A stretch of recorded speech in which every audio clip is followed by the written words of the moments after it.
Hari ini kita mau bahas mengenai ini. Nyadar gak sih kamu kalau kadang dalam hidup itu kita tuh kayak punya pattern of the life gitu loh. Kalau aku nyebutnya sih begitu ya, Circle of life. circle of life. Ya, jadi kayak biasanya contoh lah misalkan di bisnis ya. Karena tanpa disadari mungkin orang-orang yang selalu mengambil resiko, selalu berjalan di luar zona nyamannya dia, anggaplah seperti itu. Pasti resiko-resikonya itu juga besar sekali. Dia bisa menapaki puncak Sepuncak-puncaknya. sepuncak-puncaknya, tapi dia juga bisa tiba-tiba jatuh gitu. Ada grafiknya dia naik, ada dia nggak turun tapi ya kembali ke Langsam, posisi ya. langsamnya dia itu. Kalau misalkan dia dapat promosi atau apa kan otomatis Ada lonjakan. grafik naik lagi gitu kan. Tapi gitu tuh Apa takutnya bisa jadi kayak kita narik nggak sih? Otomatis kalau kamu tuh udah kayak tadi kamu ceritakan nungguin kan. Aduh, habis ini takutnya kan kayak gitu kan. Ini udah good life banget nih sekarang kan gitu. Takutnya habis ini drop. Tapi itu bakal jadi mempengaruhi nggak sih? Jadi apa ya? Masuk dalam kita menarik itu gitu loh.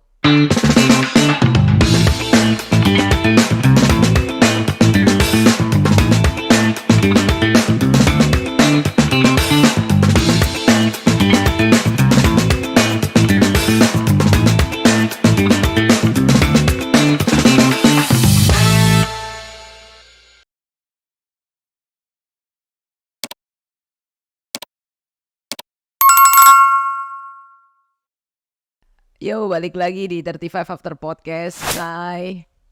Hai kalian semua yang ada di sana. Apa kabar? Hari ini kita mau bahas mengenai ini.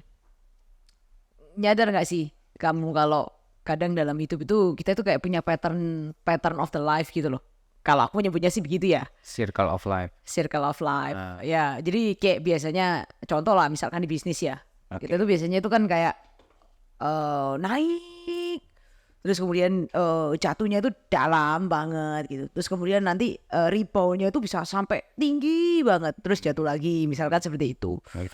Naik turun. Tapi ada tuh orang yang misalkan kayak patternnya dia tuh flat, kayak hidup di taman bunga lah, kayak semua aman-aman gitu. Ya, itu berpengaruh di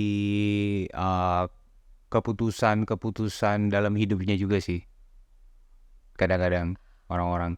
Karena Maksudnya yang bisa sampai menyebabkan pattern itu ada. ya, Oke. ya, karena tanpa disadari mungkin orang-orang yang selalu mengambil resiko, selalu berjalan di luar zona nyamannya dia, anggaplah seperti itu. Pasti resiko-resikonya itu juga besar sekali. Dia bisa menapaki puncak Sepuncak-puncaknya. tapi dia juga bisa tiba-tiba jatuh gitu. Karena resiko-resiko yang diambil pula gitu. Makanya ada orang yang flat-flat aja, ya kan.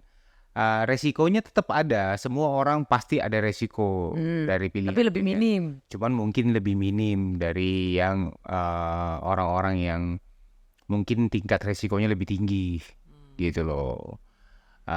Contoh lah katakanlah di entrepreneur, orang yang di entrepreneur sama orang yang bekerja di Eksekutif. eksekutif. Itu kan udah pasti ya, orang yang di eksekutif ya pasti akan cenderung lebih flat aja. Ada grafiknya dia naik, ada dia nggak turun tapi ya kembali ke posisi langsamnya dia itu. Kalau misalkan dia dapat promosi atau apa kan otomatis ada lonjakan. grafik naik lagi gitu kan. Nah kalau di entrepreneur kan naik banget tuh. Kadang-kadang sering terjadi, bukan kadang-kadang ya, sering terjadi kayak gitu loh.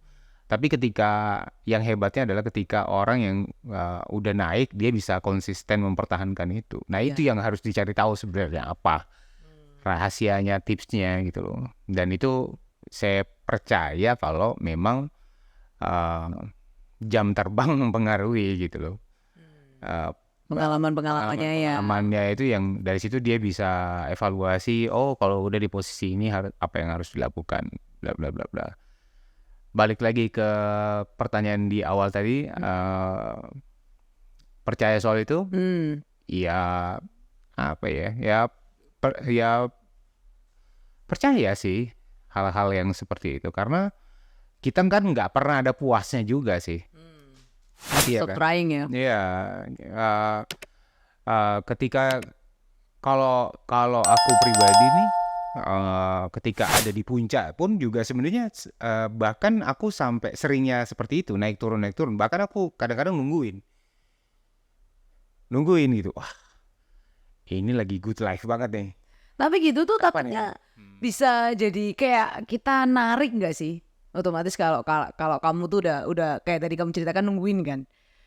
Aduh, waduh habis ini takutnya kan kayak gitu kan. Ini udah good life banget nih sekarang kan gitu. Takutnya habis ini drop. Tapi itu bakal jadi mempengaruhi nggak sih? Jadi apa ya, masuk dalam kita menarik itu gitu loh. Karena pemikirannya kita itu.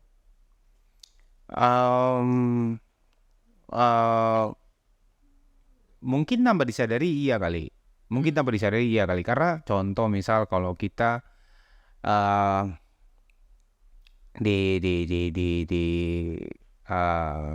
di dunianya kita nih ya, di entrepreneur tuh misalkan kita lagi bangun satu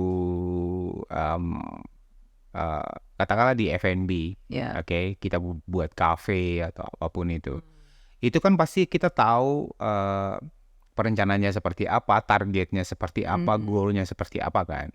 Nah ketika udah mencapai itu, kan udah mentok tuh. Nah jiwa entrepreneurnya ini pasti akan cari. Kalau dia udah merasa di situ udah mentok, pasti dia akan cari yang lain di bidang yang sama mungkin. Dan belum tentu di bidang yang kedua itu belum tentu bisa seperti yang di awal. Yang pertama yang dia bangun yang udah naik ke atas tuh. Dan contoh misal kayak F&B itu kan pasti ada naik turunnya juga gitu. Nggak bisa dihindarin memang. Gitu loh, nggak bisa dihindarin. Ya kata orang ya perputaran hidup ya. Ya selalu lahir dan mati gitu. Ya, akan asik selalu banget. seperti itu. Seperti itu sih. Cuman apa yang bisa gini bahasanya gini, keseimbangan ini nggak bisa dihindari, oke? Tapi banyaknya orang tuh terkecohnya ketika dia lagi nge-build satu project atau perusahaan atau apapun itulah. Dia belum sampai limit, dia belum sampai di atas, dia masih di tengah, dia merasa udah di atas. Karena memang nggak ada ininya, nggak ada apa ya titiknya gitu loh, sampai kita mengetahui bahwa ini sudah mentok. Itu kita sendiri as a entrepreneur juga nggak tahu ini udah mentok nggak sini gitu loh. Kalau aku tahu contoh di bengkel ya, di Point 888 itu, aku tahu limitnya bengkel ini tuh di mana, aku udah tahu. Contoh misal di Point 888 itu kita kan produknya, produk aftermarketnya kita udah tahu nih. Kita bisa apa aja yang berhubungan sama kaki-kaki, ya.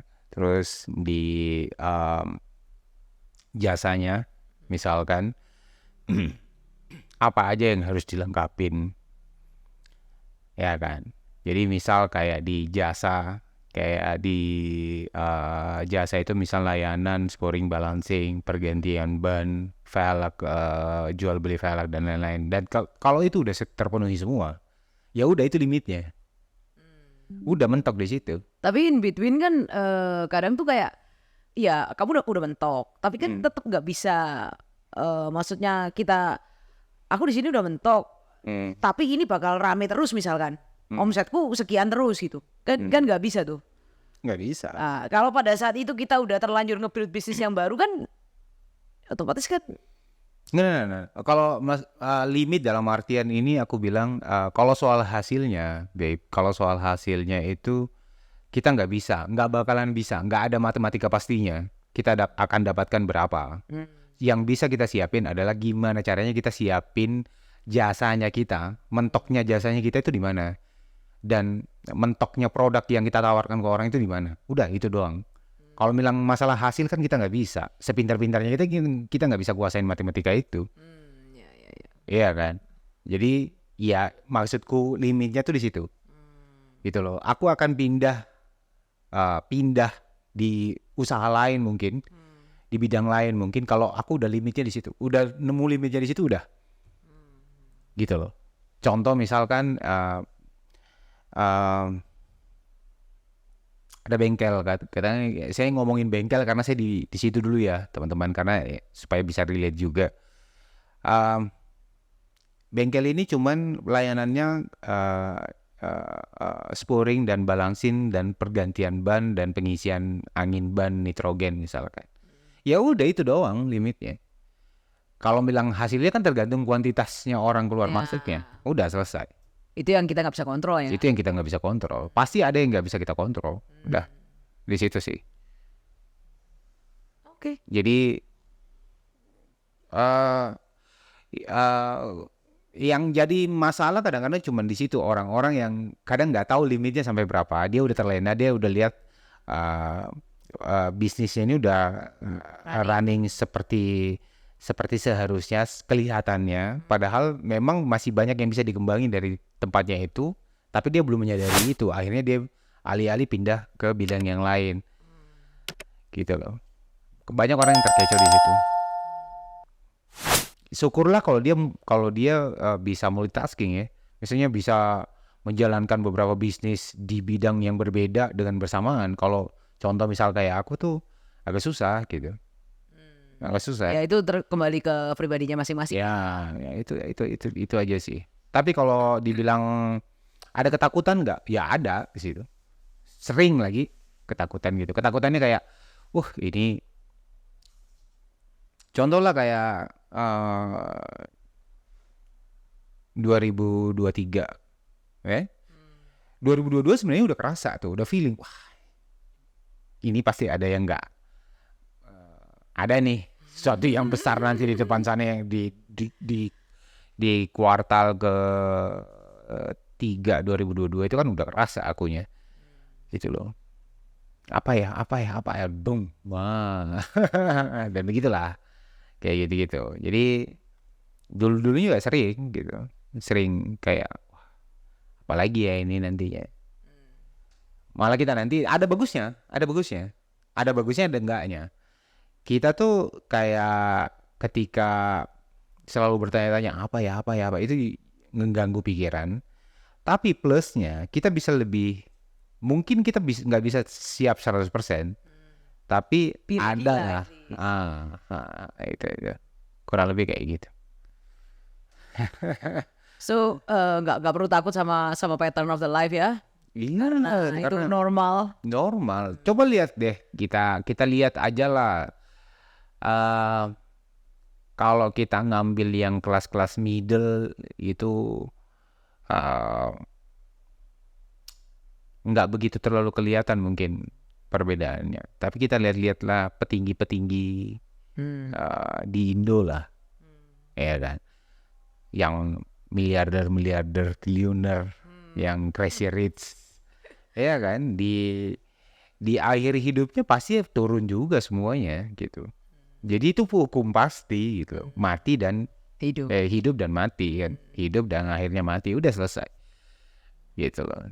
Tapi poinnya adalah kan bagaimana respon kita sih? Bagaimana respon kita dan bagaimana kita menyikapi di setiap prosesnya selama perjalanannya itu.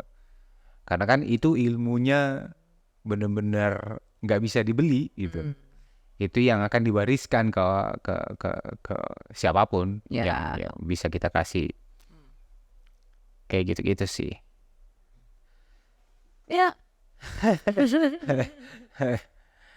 Jadi kurang lebih seperti itu. Ada lagi? Kalau mengenai itu aja sih. Kalau mengenai itu. Jadi siapa tahu teman-teman di luar sana punya tanggapan lain, pendapat lain, sudut pandang yang berbeda dengan kami yang ada di sini. Kalian boleh banget gitu komentar di kolom komentar sosial media kami. Kami ada di Spotify, di Noise, Instagram, TikTok, dan full video ini, full episodenya kalian bisa tonton di YouTube kami. Untuk linknya kalian bisa lihat di bio sosial media kami. Oke? Bye-bye. Bye.